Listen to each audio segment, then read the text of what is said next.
Carl here from Wani, and this evening I have the great pleasure of hanging out with one of my favourite artists and personalities in heavy music, from fronting heavyweight metalers Trivium to establishing one of the top Twitch channels in metal, as well as sharing a passion for food and jiu-jitsu with his fans and indeed the world. It is of course none other than Matt Heafy. And Matt, once again, it is a pleasure to see you, my friend. Thank you so much. Thank you so much, man. It's an absolute pleasure to finally see your face, because we've always been doing chats over these years, so it's good to finally put a face to the voice. Right back at you in not so kind of new a way from me, but I appreciate that nevertheless. And so the new Trivium record, In the Court of the Dragon, dropped recently and serves as the band's 10th studio album. And I just want to take a moment here at the beginning to congratulate you on such a momentous milestone and what really is an incredibly a great record, Matt. Like, congratulations awesome, to you and the guys, first of all. Because I really felt for you guys back in 2020, after you released What the Dead Men Say, the world shut down and that record never got to see the push it deserved at the time. And now 1 year later, you're back within the Court of the Dragon, which has kind of taken on a life of its own, and that's been fascinating to watch. But now that Trivium is back out touring again, do you approach your shows purely in support of In the Court of the Dragon, or did he also kind of right or wrong for What the Dead Men Say? We do a little bit of both. So when we did that Megadeth Lamb of God tour, I think we were doing Feast of Fire. We're doing Feast of Fire in the Court of the Dragon, and then Dead Men and Catastrophist. So we're doing like a 50-50. Same thing with this Metallica show. We kind of did a 50-50, but we introduced another song. We did a Twitch charity show where we did the Phalanx. So it's been a little bit of showing both. And what's even crazier about What the Dead Men Say, when we finished that record, it was right before the world shut. Then the world was going to start to shut when we were getting ready to get that record out. Our label actually said, hey, you guys should delay this. So you're not going to sell any CDs. You're not going to sell any records because they can't be manufactured because everything's closing. And we said, we don't care. We said, we don't care about the money. We don't care about the sales. Let's just get this album out for free. Get this thing out and give people something. Give them some enjoyment. Give them something to enjoy. Give them something to do. Give them something to relieve them, relieve the pressures of all this stuff happening, because we have no idea how long it's going to last. So we got the record out. As things were shutting down even more, we said, well, we need to figure out the next step. What else can we do? So we did 2 Twitch shows, 2 free Twitch stream shows, and then we did a pay-per-view show as well, because we said, we've always been giving out free content. We've been streaming our shows live for free for the last 4.5 years from my channel, including like random one-offs and stuff. We just released an awesome In the Court of the Dragon fully mixed video crew thing on our YouTube. It's undoctored. It's just the way we sound now, which is awesome. So we like to give out free stuff. So let's also do one pay-per-view thing. So we invested in staging and crew and all this stuff. This was before vaccinations. We did temperature checks and masks and distancing and all this stuff. Still pulled off this amazing live stream show. From the funds from that, we were able to buy our hangar. And now, as everyone can see, the hangar. Then we got In the Court of the Dragon done, and life just kept going. So it's been good. It's been good. We always try to find the best out of every bad situation that we can. And I believe that we've done that. It's pretty crazy that last week, Metallica emailed us saying, hey, do you guys want to open for us in South Florida? I know. Yes, we do. So we had to fly our crew back down, get our stuff, and just go do it. I wish I could talk about it. There's other cool stuff kind of along those lines that has been happening within the last 6 hours that I can't reveal yet, but people will hear about that stuff soon. Okay. Yeah, so there's cool stuff. It's not Metallica, but it's up there cool stuff. I won't pry, but I'm excited. I'm happy for you guys. And yeah, man, some of my favorite tracks on the new album are the likes of No Way Back, Just Through, which I adore, Thanks, by man. the way. Fall Into Your Hands, as well as In the Court of the Dragon itself, to name but a few.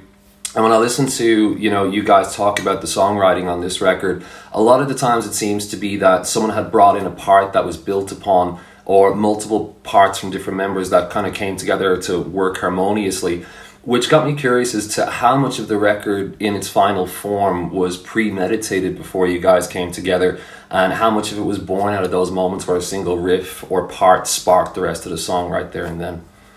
I'll try to hit that from all different angles. With Trivium, the only time we've ever done a record where we were given, hey, you've got writing time and studio time with the Crusade. We were told, I think we had 6 weeks while we were on tour, you have 6 weeks to make a record, you have 6 weeks to record it. Go. We realized we don't like those time constraints. We don't like to write during writing time. And I know I don't like to write, if I'm trying to sit there and make a Trivium song, it's not going to work. If I try to do an Ibaraki song, it's not going to work. However, if I'm trying to score something that's not me, I was talking to Floor from Nightwish, and I was like, hey, let's do a song together, because we talked about it in 2005. And I brought it back up when she interviewed me on her YouTube. I was like, let's do a song with Hannes too. So a Sabaton Night was Trivium song. Like that thing wrote itself instantly. Like instantly. If it's not Trivium or Ibaraki, I can make it in a heartbeat. Like I was like, I want to make a new Bard song for Elder Scrolls. Heartbeat just went out. Yeah. But it's Trivium and Ibaraki, it has to show up. So Fall Into Your Hands is a good example. I was testing out a new guitar on stream, and it ended up becoming the verse riff for Fall Into Your Hands. And I told one of my moderators, I'm like, hey, can you clip that for me? They clipped that, sent it to my bandmates. And Paulo and Corey, they said, we've actually come up with some riffs. Paul's like, I've got some riffs. Corey's like, I got some riffs. Let's see where this goes. So we started compiling some different things, and then we decided to get together in the room. So the way we like to write is we like to capture lightning in a bottle. It's generally started by one of the three guitar players, Paulo, Corey, and myself, but it's never finished until it's all four of us in the jam room by ourselves. No producer, no writers, no nothing. We don't work with writers. With producers, we love to work with Josh because he's like a teammate. We don't need a leader. We need a fellow teammate to make this record great. So Skeleton, whether a riff, 5 riffs, or an entire song, is generally started by one of the guitar players.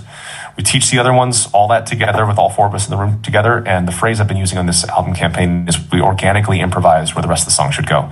Now, when I say organically improvise, you kind of picture like crusty, loose rock riffs and like jam band stuff. But because another phrase I use a lot, because we're religious practitioners of our instrument, when we get into the room together, our organic improvisation is super tight.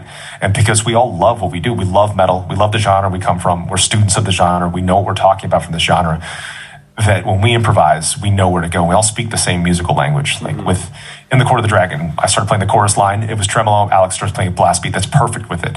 The very first words, the first melody that I sang, I didn't even have it prepared, of the chorus of what In the Court of the Dragon was exactly what it is now. Like I wrote that randomly, just my brain just spewed those words. Same with Feast of Fire's second verse. Also the first words that randomly just came out of my mouth as we were playing together.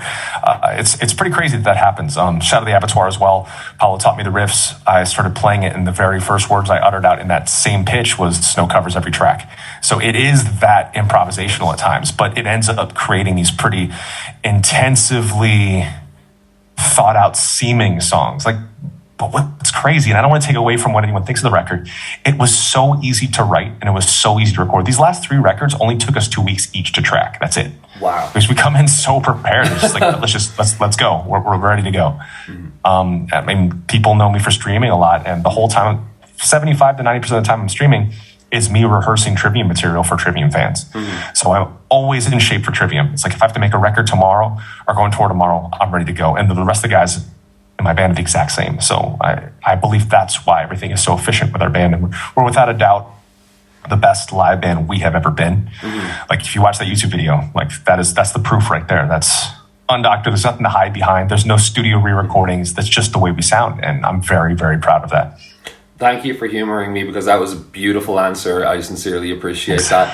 Thanks. And, I understand that the closing track on this record, The Phalanx, was originally written for Shogun back in 2008, which is considered in some circles to be your most technically proficient and proggy record. I've tried. It's tough. But at that time, I understand there was some difficulty around finishing the song. And then similarly, and correct me if I'm wrong, I heard that something akin to that scenario happened when you were writing Silence in the Snow. Also, and again, something from Shogun kind of re-emerged itself. So I wonder, when you consider that in 2021 you're still extracting some unused songs or song parts from Shogun, does that say anything to the songwriters you guys are today about the songwriters you were in 2008 writing that record? Because these tracks seem to consistently reach through time and come back to you guys. Thank you. I'm trying to think if there's anything else that we haven't used that might ever show its head. I don't really know if there is, but those 2 are ones that Shogun, we had so much material, and Silence and Phalanx were both written for the records. Not that they weren't good enough to make the records, that we didn't have the middle sections of either together. I remember the original middle section of Silence was actually super proggy, and I think I ended up using those riffs for Ibaraki. And then the original middle section of the Phalanx went to become the original middle section of Torn Between Scylla and Charybdis. So when we put both on the back burner, I thought they were done. And it was, when it was time to make record 6, Silence 6 or 7? I think Silence is 6. Yeah, 6, I believe. No, it's 7. Silence is 7. We're getting there together. We're getting there. 8, 9, 10. 8, 9, 10. Okay, so 7. Cool. So when it came time for Silence, Paulo was the one who brought it up. He's like, hey, we should bring that song back. And that song was actually, so the inspiration of that, we were writing for the Shogun record. We're actually in Japan opening for Heaven and Hell. And that was the first time I ever saw Heaven and Hell with Dio live. And they played this song, Heaven and Hell, with Dio. And I'm like watching this and my mind is blown. We're able to meet Dio after the show. And to backtrack into another side story, we were interviewed on Bruce Dickinson's radio show in 2006 on The Crusade. And I remember I was like, I got to talk to this guy about vocals. I asked him all these questions of vocals. And when he told me in the end, he's like, I believe someday your voice will develop to be something like Ronnie James Dio. And that's what Bruce Dickinson said to me. I was like, thanks, man. It stuck with me forever. Wow. And then 2007, 2008, we're playing that Heaven and Hell show. I'm able to meet Dio. I told Dio that same story. Like Bruce Dickinson said, someday I'd have a voice like you. Ronnie James Dio laughs, smiles, and goes, Bruce finally admitted I'm one of his heroes. And that was kind of the end of that. And then we shared a glass of wine together. And that was just a very trippy night. So like after that, I started writing. I wanted to make something that was kind of like Heaven and Hell. That ended up being Sounds of the Snow. The title being taken from an old Japanese story of Suikoden called Yuki no Danmari, which means silence in the snow. There's this cool piece of these two tattooed warriors fighting in the snow. And so that's the whole thing to unpack of silence. So silence, couldn't finish the middle. Paulo brought it back. We were writing for In the Court of the Dragon when we had all this nice material popping up. And Paulo's like, you know what we should bring back? He's like, we should bring back the Phalanx. The Phalanx, so the things that were happening on Shogun obviously delved into Japanese culture, delved into Greek.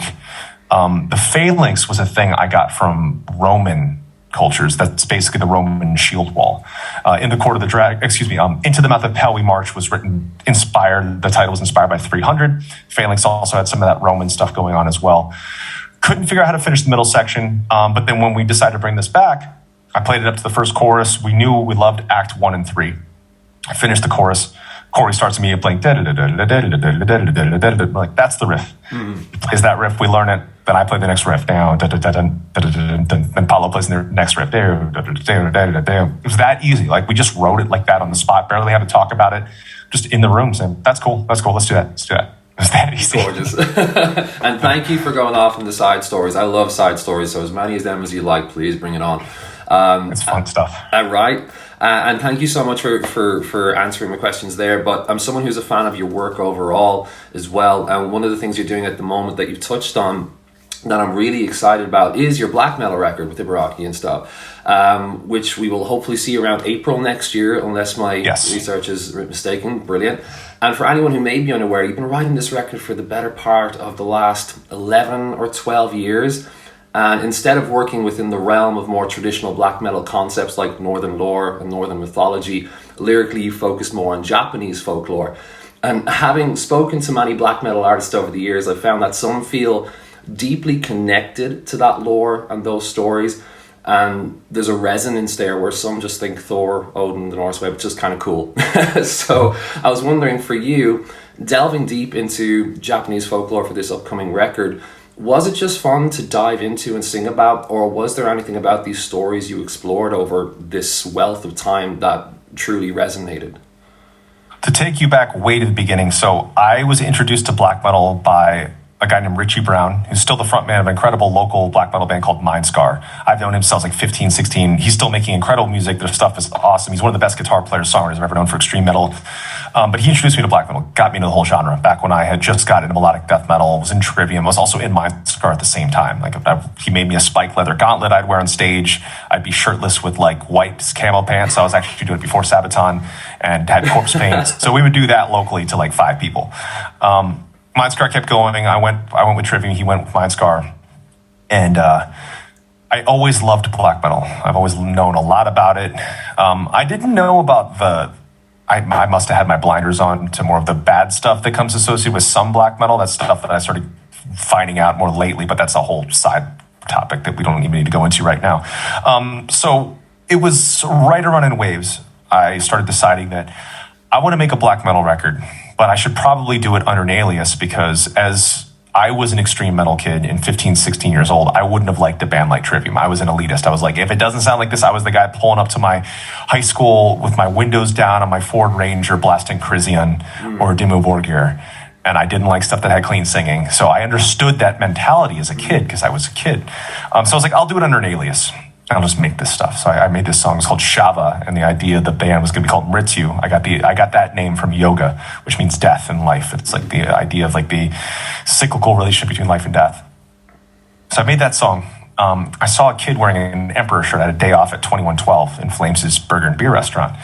And I took a picture of the kid, because I had a food blog at the time. I was good friends and still good friends with Darren Toms from Candlelight Records, who was like the guy that signed Emperor. He's been there forever. I've known him. He used to drop off like bags of black metal records and shirts and CDs for me when we first used to come to the UK, because the first time they ever saw me in the UK, I was wearing an Emperor shirt on the Kerrang magazine. So people were really into that. Candlelight was happy about that. Emperor was happy about that. So like, hey, Darren, can you send this to Ishan? Like, I've never talked to him before, never met him, but I think he'd think this picture's cool. It's like a 15-year-old kid flashing the horns wearing an Emperor shirt. Well, I get an email back from Ishan, and he's like, hey, it's a cool picture. Nice to meet you and all this. And I was like, I've been a fan for years. Would you mind checking this out? I sent him that song. And he's like, yeah, this song sounds like traditional black metal. Good work. And that was kind of it. It's like, huh. I was like, okay, he thinks it's cool. I looked at what he was doing with his solo project. This is right when Eremita came out. And I listened to Eremita, and it blew my mind. It was like getting into black metal for the first time all over again. My thing with black metal, and what you said, was there are the purists that say it needs to stick with the Norse culture and needs to stay with this, needs to probably stay Norwegian and all that, which I think is cool. Like that's a cool aspect of it. But what I've always loved about what Ishan's done with Emperor, every record you never knew what you're getting into. Every record was vastly different from the previous. It wasn't doing what anyone else was doing. It wasn't tapping into the same stuff. He wasn't doing the same things the other black metal bands were doing outside of the music. But with his side project, or with his new project, with Eremita, bringing in jazz chords, clean vocals, saxophone solos, really strange moments that almost shouldn't be black metal. I feel like what he did was black metal was the reaction to metal being the same. And there was too much of the same thing going on. So black metal rebelled and made something more intense, and this is at least the way I perceive it. And it rebelled against the standard. What happened when you stay traditional, I feel like there is a matter of paying tribute to traditional, or recognizing that traditional needs to be kept a little bit. But if you stay with it that rigorous, it almost ends up becoming the same rules that it rebelled against in the first place. So I feel like when he did Eremita, it took the concept of black metal and hit black metal over the head with that all over again. So it fully shifted the way I listened to black metal when I heard Eremita, and I was like, I need to rethink this whole black metal thing. The music started changing drastically. It was, I don't want to compare it to things before people have heard it, Sure. But I will say I was listening to a lot of Eremita. I was listening to, I have the whole catalog of what the best of black metal is already burned into my brain. I know that stuff. But Rodrigo y Gabriela was a huge inspiration. Caffernome, the tech death metal band I was in when I was 16, became a big inspiration. Beirut, the indie rock band that started tapping into like gypsy folk music into their stuff, like the first two records of Beirut. All sorts of, I have a playlist I need to publish later on when Ibaraki finally comes out, just of all the stuff I was listening to. It was like all the black metal stuff, but plus all this other stuff that didn't make sense with black metal. And then Mrityu turned into something completely different. I did the first song, sent it to Ishan. He's like, this is incredible. He's like, I haven't heard anything like this before. This is amazing. Bravo. Well done. So the reactions completely shifted when I went from traditional to then being inspired and kind of applying that black metal concept to black metal all over again. He loved it. I started working on it a little bit more, and I said, hey, would you be up for producing this thing? And he said, yes. And as we went on, I kept making more songs, different songs, started getting different bands. It started shifting. I feel like that record kind of groups up like every two songs are kind of similar, then they drastically shift.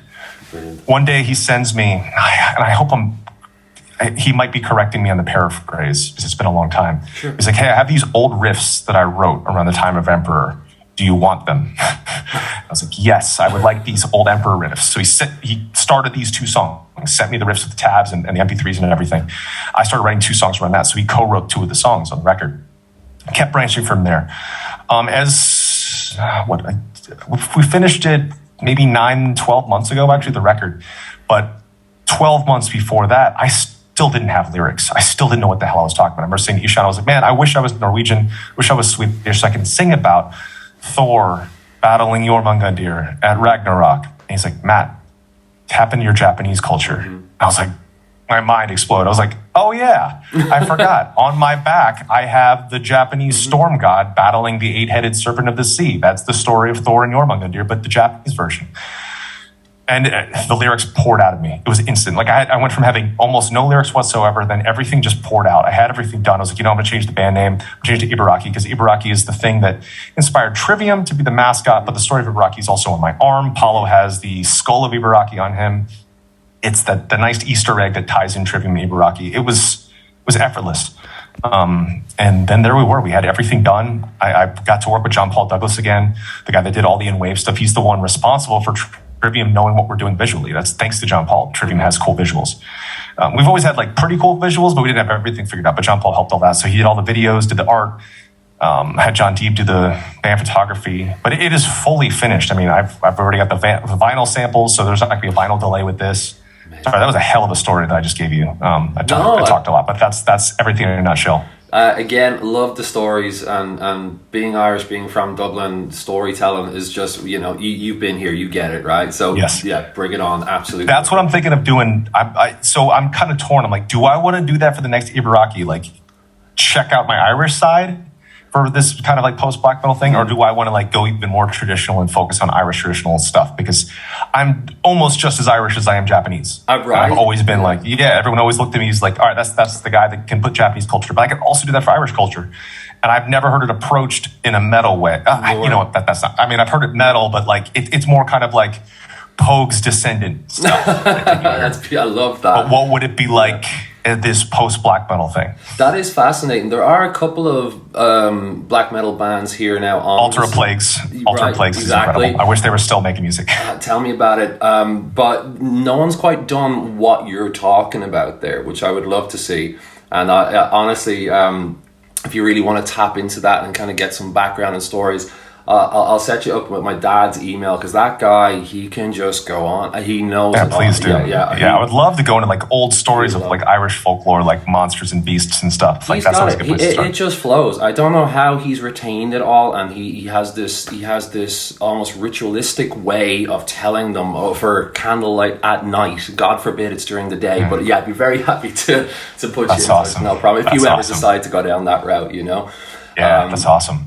But anyway, my apologies. I'll end up getting off track here, because there's a couple of things you touched on there in that wonderful answer when you talked about Mind Scar, and you talked about certain traditionalists and purists and stuff.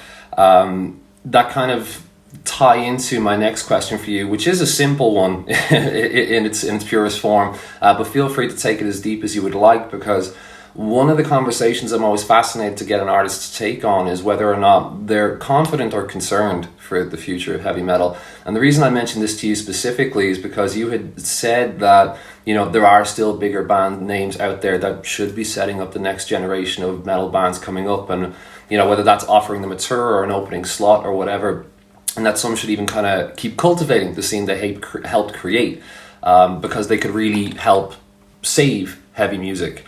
And it was when you said save that it really hit home, and I agree. But my question for you is, do you think heavy music is in a place, or potentially on its way to a place, where it needs saving? I feel like it'll never go away, but it definitely needs that cultivation, and that's something we've never shied away from. Like we showed up wearing our favorite bands on our shirts, and then we're always embracing the next generation of bands. But for us, we're a mid-sized band. There's only so much we can do, and I do agree that level above us needs to be bringing out the bands they talk to. I mean, with keeping it just as vague as possible, there are a lot of bands that could be bringing out bands like us, or all the bands below us, all the bands from that small and mid tier that are bigger than us, that could help cement these generations, but I feel like they're not. And they just keep bringing out the same bands that everyone else is bringing that aren't a part of the genre. And I'm not trying to be segregationist by any means. Yeah, sure. But like in the States, like there's really the same rotation of bands on festivals. That's kind of it. Like if you look at American festival lineups, like some of them will put in some cool metal bands, but it's generally the same rock bands. And yes, they all have families and they keep their jobs going and stuff. So that's like a whole other thing to unpack. But for us, we love where we come from. We love metal. We love melodic death metal. We love metalcore stuff we come from. We love all of that stuff. And so for us, it's always been about bringing up everyone we can. Yeah. I mean, I feel like I have been one of the biggest cheerleaders of Fit for an Autopsy and Ishan for the last decade. And it's just a matter of like constantly talking about the other bands and letting people know. What's amazing about Trivium fans, well, we're not the biggest band in the world. We don't have the biggest fan base in the world. Our fan base is definitely the best. Like, there's some of the most dedicated, supportive, amazing people. And that's why we keep doing what we do. That's why we're releasing free content that in the Court of the Dragon setup costed a lot of money, but we want to give this stuff to our fans. Like we want to give them an experience because they have been the community that's kept us alive forever. So it is absolutely integral that bands our size or bands that have the power to make cool lineups or talk about cool bands, they should, because there is this selfish attitude of, and it's not just metal, but it's everywhere. And it's every profession of once someone tastes success, they want it for themselves. Like, I need to keep this for me. But the truth of the matter is, if we bring us all up, then we all go up together. We keep going up together versus just making it about one person or one band or one thing. And that's, I don't know if that's something that is instilled from youth or it's something that you learn or whatever it is, but I've always believed and known that no one is greater than anyone else in the world. And we all need to collectively just make this a better experience for all of us. And we all need to just come up together. I love that. And I know we're coming to the end of our time here, so I won't go into the meandering, but I do have one question left for you. And again, you did touch on it earlier on, but please correct me if I'm wrong, that I'm given to understand you recently discovered that while you're 51% Japanese, you are indeed also 47% Irish, right? Let me get the exact. I've got it right here as a highlighted story. So I can always have the exact. And I was able to get the, let's see. Okay, so I called it the Kichi recipe on my Instagram highlights. 51.9% East Asian and Indigenous American. That's 51.3% Japanese. And it says 47.2% British and Irish. And I know that that's a lot to unpack, as well as like which area. So what's cool is it showed the likely match of County Cork in first place. It says County Cork, County Dublin, County Mayo, County Galway, County Tipperary, and County Cavan. But County Cork being first. And for the United Kingdom, it says Greater London, Merseyside, Greater Manchester, West Midlands, Glasgow, Yorkshire. I love it. So it kind of says it could be either. But once I found that out, because I know you could do a lot of cross-referencing, I was asking my family, I was like, Dad, where's our family from? Because his dad is first generation American, but his family is all from Ireland. It was from County Cork that they were all from. So then I was able to find like Trivium Ireland, Jody Sinclair, who's Dublin based. I've known him since I was 18. He just released a new single called Pastel Black. He's an amazing metalhead gone, like he's just becoming this cool songwriter guy.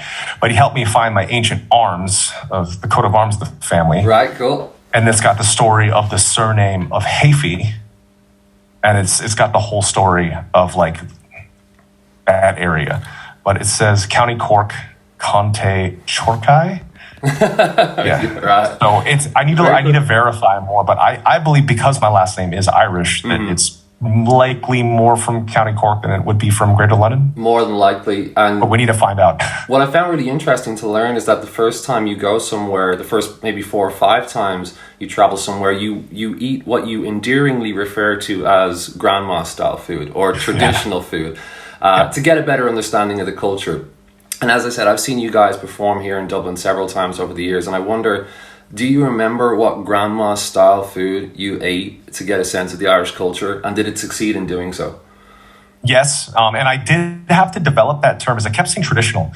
And when I went to the more Germanic countries, they're like, what do you mean traditional? So then someone said grandma style. When I said that, it like everyone's eyes light up right away. They're like, oh, I know exactly what you're talking about now. It does, yeah. Dublin, we've only been there, 3-4-ish times, I think. You were here on the Crusade for a couple of nights. You were here with Maiden. You were here for Vengeance Falls. And I don't think we've seen you since. So that's about 4. We did one Dublin show, I think, on Silence. On Silence, was it? Oh, yes, you did. Sorry, about 5. One. No worries. I've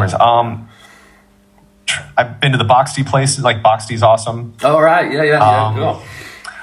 I just always, Ireland is the spot we haven't been able to do it right enough. Like, I feel like we've gone to places that I don't know how traditional or how far back it goes, but I've had stuff that's kind of similar from the area. Mm-hmm. But I know the best fish and chips I've ever had in my life was the last time we were in Dublin. And I think it was like with a side of curry sauce instead of something else. But that's a fun. I would say that the beer in Ireland, as what is known for, is truly some of the best. We had a merch guy, I think he's Irish as well. He was saying how there's like, correct me if I'm wrong in his quote, he said like the Guinness style beers of Ireland don't have the inflammatories that other beers have.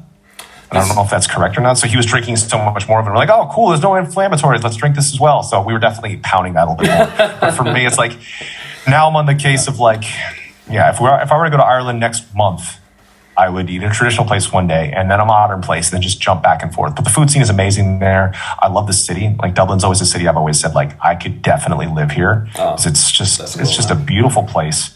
And it's a part of my culture that I need to get to know more, because it is essentially half of who I am. And I look forward to jumping into that. That's amazing. And Matt, I know we've come to the end of our time, so I just want to thank you so much again for taking the time to hang out and for giving me such detailed and gorgeous answers, honestly. Thank you. And if you ever find your way back over here, whether it's for getting the stories or showing around, hit me up. Be happy to see you anytime. And in the meantime, congratulations once again, and I wish you and yours nothing but the best for the rest of the year. Awesome, my friend. Thank you so much for a wonderful chat, man. Really appreciate it. Likewise. Have a good one. And Take care. See you you later, my friend. Bye. Bye-bye.